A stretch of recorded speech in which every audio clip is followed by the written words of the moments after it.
The last video discussed Blood Plus One Night Kiss, a story about a girl with a sword, some dude with a pompadour, and big stupid demon things.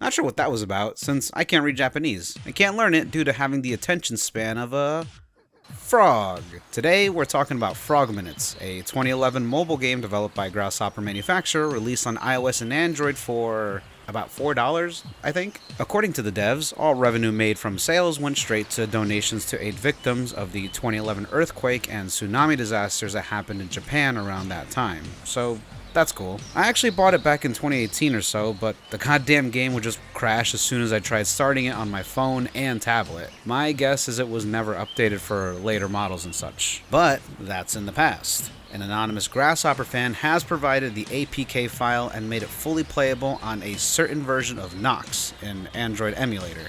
Now we can finally experience the final missing gem of Suda's portfolio. And we've got quite the rousing cast here. There's Common Smith, Travis Treefrog, Mantella DeSmith, Rainfrog Kazan, Breviceps Buster Jr., Kalola Smith, and Hoplobatrachus tigrinus Cooldown. In this intense, thrilling game, you collect bugs, feed them to the froggies, and learn some froggy facts. Like, did you know? 体色は腹側が白、背中側が黄緑ですが、周りの環境に応じてホルモンを分泌し、肺褐色の黒っぽいまだら模様に変えることもあります。Me neither.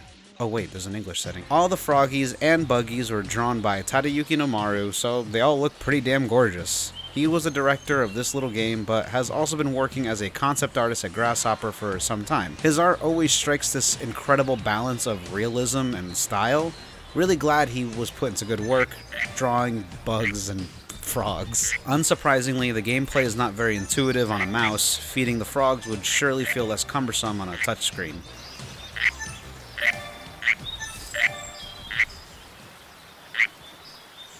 早く早く逃げちゃうよ。あ、カエルの大きさの記録が更新されたよ。よかったね。That's pretty much the gameplay and presentation. What's the story? Well, the journey begins in this quiet little forest near Tokyo. A frog seer named Common Smith has an apocalyptic vision when he and his older brother Mantella come across a signboard. It says a residential development is coming, but they cannot read it. The two beg the chief, Travis Treefrog, to order an evacuation. The chief dismisses them and orders Captain Rainfrog Kazan, the head of the forest police force, to stop those trying to leave. Common and Mantella manage to escape with 6 other frogs. They journey through the woods, avoiding several dangerous situations, until Kalula Smith, the group's only female frog, is killed by multiple gunshots in a dresser. The others eventually meet a frog named Breviceps Buster Jr., who invites them to this forest, where a farmer leaves Breviceps' group ample flies and moths. They are grateful, but Common leaves when he senses something unsettling in the atmosphere. Hoplobatrachus tigrinus Cooldown, another entire name I think, then follows, berating Common for causing tension. His friend managed to kill him.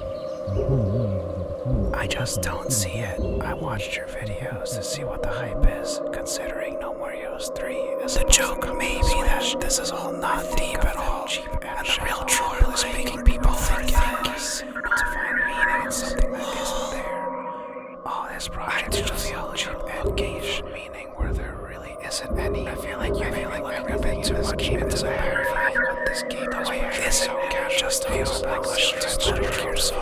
Like it is just liquid snake of NMH and married to some IDK. I mean, I should start drinking before I just talk about this being ridiculous. You people are not as smart as you think you are. I think it's just a silly fact that you are seeing too much meaning where there is none.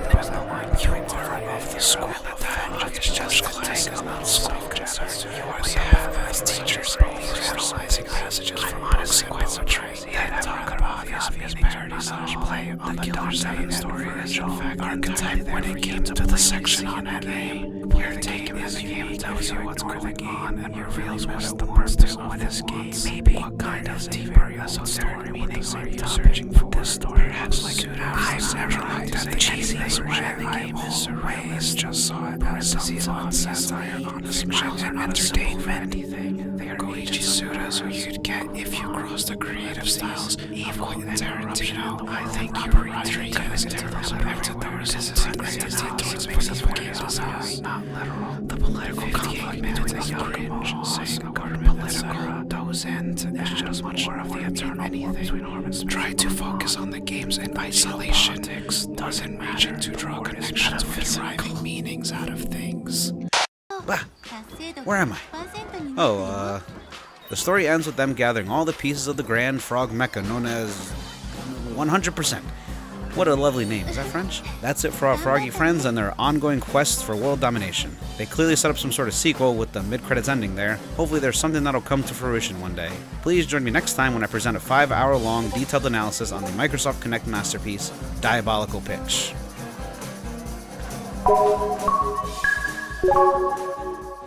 Hey everyone, hope your April Fool's Day has been fun and wasn't full of joke announcements you had hoped were real. Hope you weren't expecting a full analysis of Frog Minutes.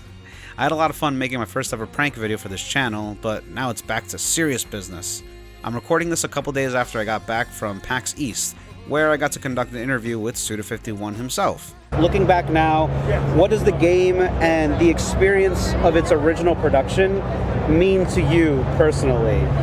Has the production of the remaster brought up any old memories or helped you appreciate Shadows in any new ways?